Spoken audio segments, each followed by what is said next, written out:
Hi friends, welcome to A1 Nursery Garden. நாம இன்னைக்கு என்ன டாபிக் பார்க்க போறோம்டா, இந்த வெயில் காலத்துல நம்ம வீட்ல வச்சிருக்க ரோஜா செடி எவ்வளவு பெரிய ரோஜா செடியா வச்சிருந்தாலும் இந்த மாதிரி அந்த ரோஜா செடியில காம்புகளும் சரி, அடுத்து இந்த குச்சிகளும் சரி காஞ்சிக்கிட்டே வரும். அடுத்தது மெயினா பாத்தீங்கன்னா அந்த அடிக்கிற வெயில் ஹீட்டுக்கு ரோஜா செடியோட இலைகள் எல்லாமே வெம்பி போகும். இதுல பாத்தீங்கன்னாலே தெரியும். இந்த மாதிரி வெம்பி நம்ம வீட்டில் இருக்க ரோஜா செடிகள் காய்கிறதும் இல்லாமல் அந்த குச்சி முதல் கொண்டு காஞ்சிக்கிட்டே தான் வரும். இப்போ இந்த செடி பார்த்தீங்கன்னா எவ்வளோ பெரிய செடியாக இருக்குன்னு பாருங்கள். ஒரு 3 அடி ஹைட் உள்ள செடி.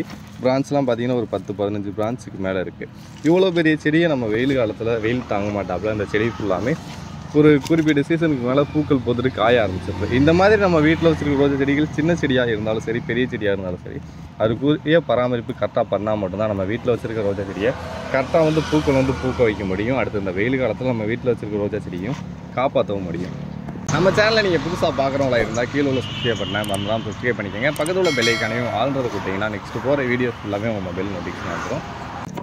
அதுக்கு ஃபஸ்ட்டு என்ன செய்யணும்னா, இந்த ரோஜா செடியில் பூத்த காம்புகள் எல்லாத்தையுமே கட் பண்ணணும்.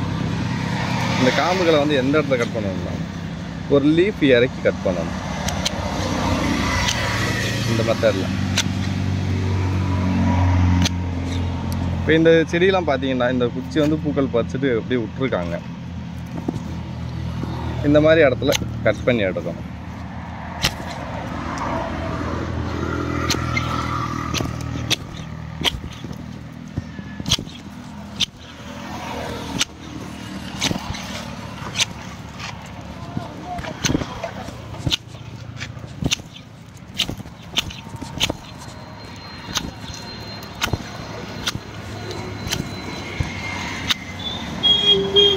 அடுத்து மெயினாக எந்த இடத்துல குச்சிகள் காஞ்சிருக்குன்றதை பார்க்கணும். இந்த இடத்துல குச்சி லைட்டாக முனியில் காஞ்சி வருதுனாலே அந்த குச்சியை கட் பண்ணிடணும்.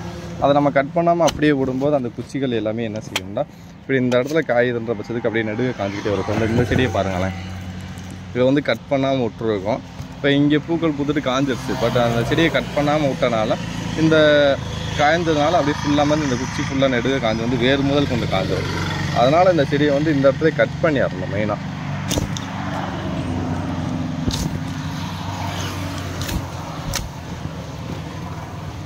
மெயினாக காஞ்ச குச்சிகளை கட் பண்ணணும். அடுத்து பூக்களை கட் பண்ணிருக்கணும். அடுத்து அந்த ரோஜா செடியில் உள்ள லீஃப் ஃபுல்லாமே பார்க்கணும். எந்தெந்த லீஃப் ரொம்ப பழுத்து இருக்குது அப்படின்னு பார்க்கணும். அந்த பழுத்த லீஃபு, அடுத்து அந்த ஹீட்டுக்கு வெயில் ஹீட்டுக்கு இந்த மாதிரி வெம்பி போகும் லீஃப்லாம் எல்லாருக்குமே. இந்த மாதிரி லீஃப் எல்லாத்தையுமே எடுத்து விட்டணும். அப்படி எடுத்து விட்டால் மட்டும்தான் நம்ம ரோஜா செடி எப்பயுமே ஃப்ரெஷ்ஷாகவே இருக்கும். அடுத்து பூக்கிற பூக்களும் பார்த்திங்கன்னா உங்களுக்கு நார்மலாக பூக்கிற மாதிரி பூக்கள் வரும்.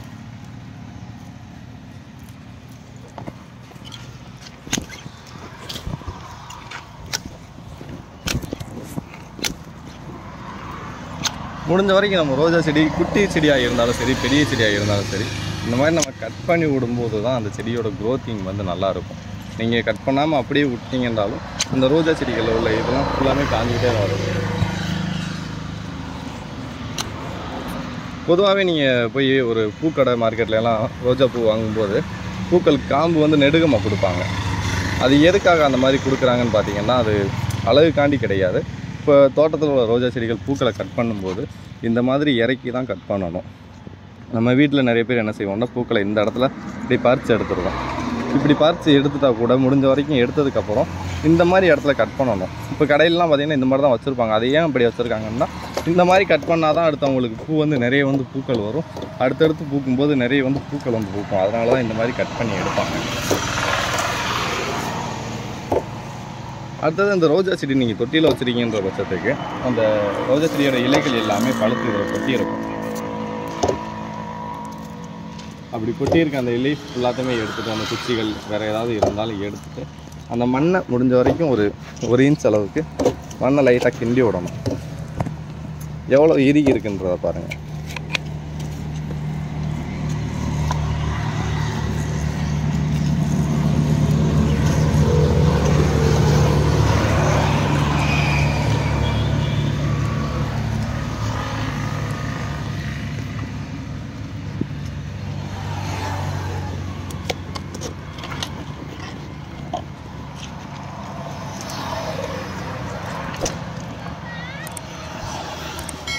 இந்த மாதிரி கிண்டு விட்டதுக்கப்புறம் நீங்கள் ரோஜா செடிகளை என்ன செய்யணும்னா, நல்லா எப்பயும் போல் சன்லைட் எவ்வளோ வெயில் அடித்தாலும் பரவாயில்ல, எவ்வளோ மழை அடித்தாலும் பரவாயில்லன்ட்டு இல்லாமல் சன்லைட் அதிகமாக படக்கூடிய இடத்துல வந்து வைக்கணும். இப்படி கட் பண்ணி நீங்கள் விட்ட பட்சத்துக்கு என்ன செய்யணும்னா இந்த தூர் பகுதி ஃபுல்லாமே தளைஞ்சு வரும். இந்த குட்டி குட்டி குருத்து ஃபுல்லாமே தளவு. இந்த இடத்துல பார்த்தீங்கன்னா தெரியும் எப்படி தளவு வருதுன்றது. இந்த மாதிரி முடிஞ்ச வரைக்கும் செடிகள் லேசாக காயுதுண்டாலே அதை கட் பண்ணி விட்டுருங்க. நீங்கள் கட் பண்ணாமல் அப்படியே விட்டிங்கன்னா செடி ஃபுல்லாமே காஞ்சிரும். இலைகளும் லேசாக பழுக்குதுன்னு அப்படியே விட்டுறாமல் இந்த பழுத்த இலையும் நீங்கள் எடுத்துக்கிட்டே வந்தீங்கன்னாலே உங்கள் ரோஜா செடியில் எந்த ஒரு ஃபால்ட்டும் இல்லாமல் எப்பயும் போல் தாராளமாக வந்து நிறைய பூக்கள் வந்து பூக்க ஆரம்பிச்சிடும். இந்த மாதிரி மண்ணை கிண்டி விட்டதுக்கப்புறம் என்ன செய்யணும்னா மண்புழு உரமோ அப்படி இல்லை ஆட்டுச்சாணமோ ஏதாவது ஒரு உரம் வந்து இந்த மண்ணில் போட்டு அப்படியே இந்த மண்ணை வந்து கிண்டி விடணும். மெயினாக நீங்கள் கிண்டி விட்டு அந்த உரம் கொடுக்கும்போது அந்த செடியோட குரோத்திங் வந்து இன்னும் நல்லாயிருக்கும். அது ஏன்னா கட் பண்ணி விட்டுருக்கோம், ரெண்டாவது மண்ணை வந்து லூஸ் பண்ணியிருக்கோம். அடுத்து ஃபெர்டிலைசர், டிஏபி, வேறு ஆட்டுச்சாணம், மண்புழு உரம் ஏதாவது ஒரு உரம் நீங்கள் கொடுக்கும்போது மண் சத்துக்கு செடியோட குரோத்திங்கும் வந்து நல்லாவே இருக்கும். பூக்கள் வந்து நல்லா சூப்பராக வந்து பூக்கள் பூக்க ஆரம்பிக்கும். இப்போ இந்த டிஏபி பார்த்தீங்கன்னா பிளாக் கலர் டிஏபி பார்த்துருப்பீங்க, அதிலே இது ஒயிட் கலர் டிஏபி. இது பிளாக்குக்கும் ஒயிட்டுக்கும் என்ன டிஃப்ரென்ஸ்னு பார்த்தீங்கன்னா இது வந்து கொஞ்சம் கரையிறதுக்கு வந்து கொஞ்சம் டைம் ஆகும். அதே இது ஒயிட் கலரு பிளாக் கலர் வந்து டக்குன்னு வந்து மெல்ட் ஆகும். இது மெல்ட் ஆக கொஞ்சம் லேட் ஆகும்.